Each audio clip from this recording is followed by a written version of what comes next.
Asalaamaaleykum waa Sénégal mais également asalaamaaleykum les populations de la Casamance ici à Dakar tey nag dañoo woote woon conférence de presse bi ànd ko ak association casamançaise yi nekk Dakar ñoo toogoon waxtaan ci suñu biir ci semaine bi passé ne dañuy jublu ay élections ñu war a wax nag yëkkati la voix de la Casamance yi nga xam ne ñoo nekk fii ci biir Dakar ñu concerté wu suñu biir ñu ne il va falloir que ñu toog jàkkaarloo ak askan bi wax ak ñoom wax ak suñuy mbokk yi nga xam ne ñoo nekk fii Dakar mais également wax ak ñi nekk Casamance parce que nag ñun ñi nga xam ne ñoo nekk Dakar yàlla dafa dogal ñu ci bëre ñoo yor seeni famille de l'autre côté ñu ne on peut faire une pierre deux coups parce que bëri na fii ay leaders yoo xam ne ñoom ñooy woote Casamance wax seeni mbokk voté leen diw waa Casamance def ko ñu ne nag jot na pour que ñu woowante suñu biir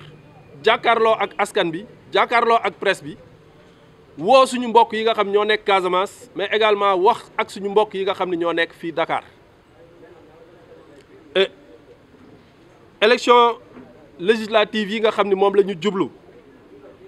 président Macky Sall tàllal loxo askan bi di laaj pour que ñu jox ko une majorité à l'Assemblée nationale ñu jàpp que ni tey loolu dafa di jaadu parce que nag amul benn réew boo xamante ni bu am jàmm en tout cas te pouvoir bi fa nekk àndul ak député ya fa nekk parce que un pouvoir dafa soxla am un bras armé mu nekk des députés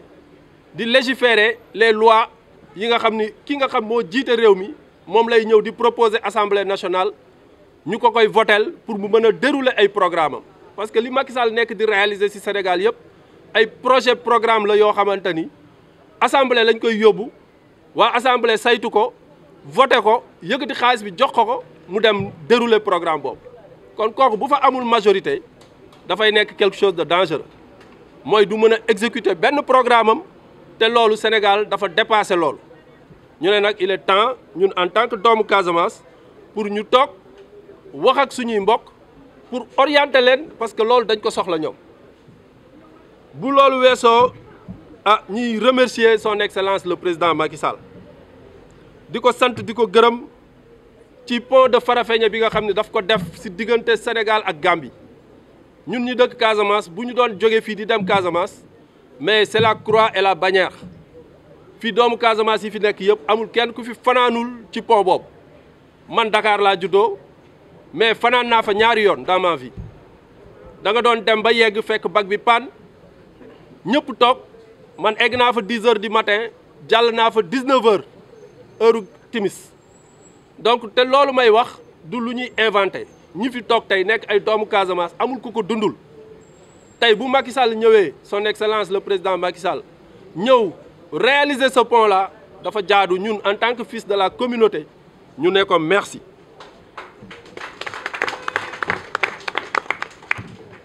et bu loolu weesoo ñu koy remercier di ko féliciter waat ci infrastructure yi mu nekk di def en Casamance parce que nag nañ ko wax parce que loolu mooy dëgg man de assemblée laa nekkoon mais depuis bi ma fa duggee ba tey muy 5 ans ya ma fa def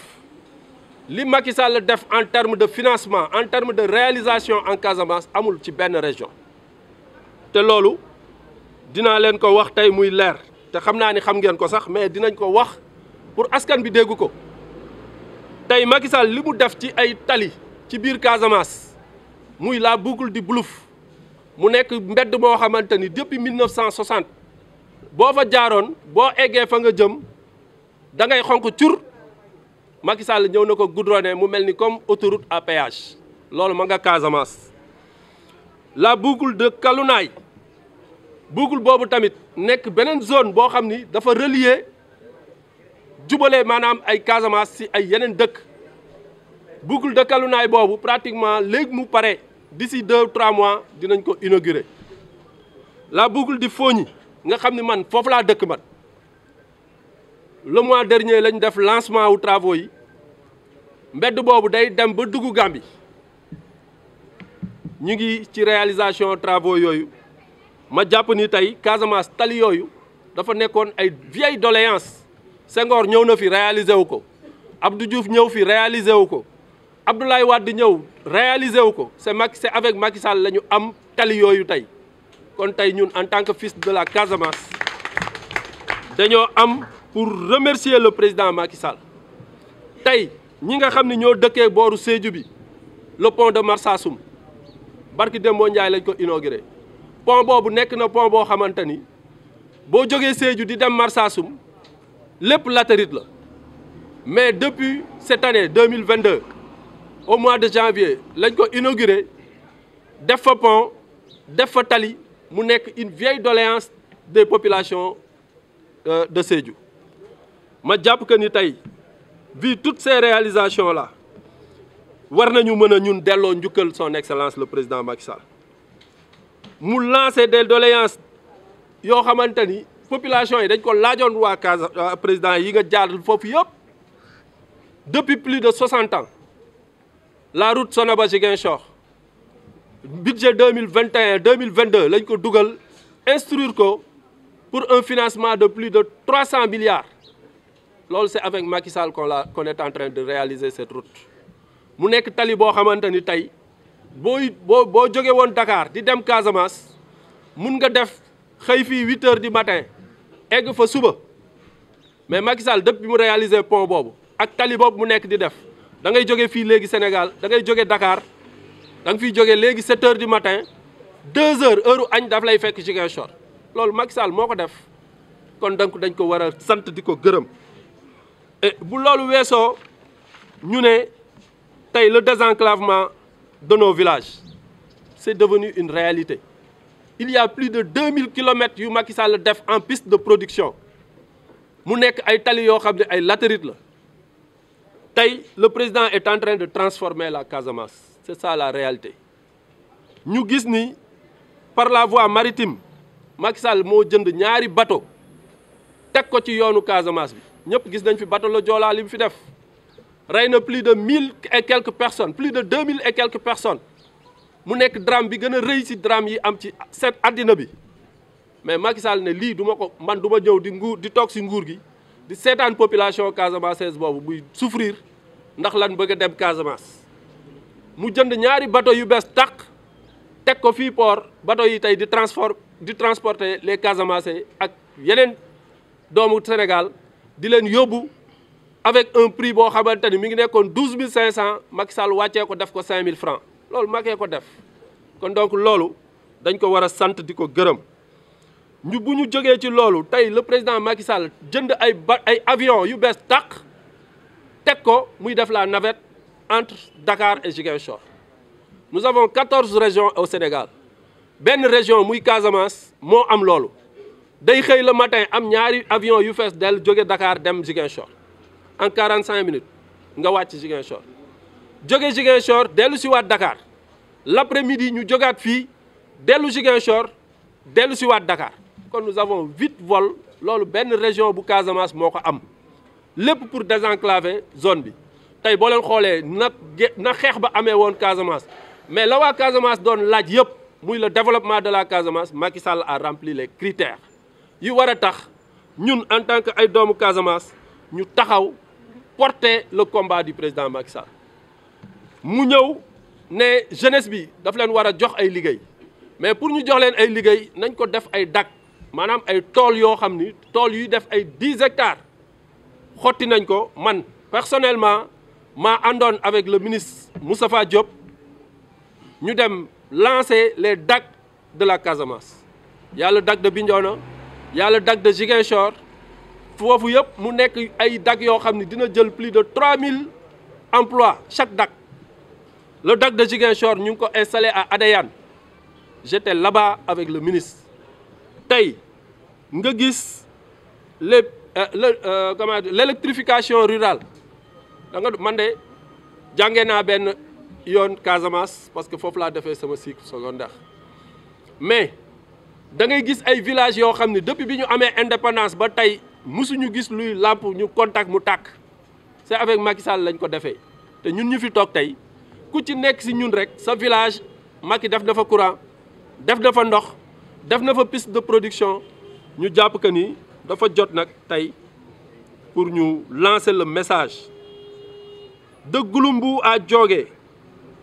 de Sonoba à Oumpak ñun ñëpp xam nañu ni Macky Sall transformé na tey Casamance ci anam bu nekk donc loolu moo waraloon ñu ne nañu toog wax pour que waa Casamance dégguñu mais waa Dakar aussi dégguñu les populations de la Casamance nous devons beaucoup au président Macky Sall nous lui devons beaucoup encore une fois tey ñun dañoo war a jël suñuy carte moom la ñu woote parce que ay association des Casamance ñoo dajaloo jox ñu seen kàddu ñu war a wax ci seen baat toog fi ak suñu coordonnateur bi nga xam ne moo jiitee Benno Bokk Yaakaar bu Grand Yoff muy suñu grand frère maître Ousmane Seye ñëw accompagner la communauté parce que à chaque fois lépp lu ñuy def ci communauté bi président moom la ciy waxal ñu yeggee bokk donc mu ñëw toog ànd kook ñun maître ñu lay wax merci beaucoup encore une fois ànd ak tout le comité électoral de Benno Bokk Yaakaar Fatoumata Bagnan elle est là, elle est chef de parti elle a un parti représenté au niveau national mais elle milite à Grand Yoff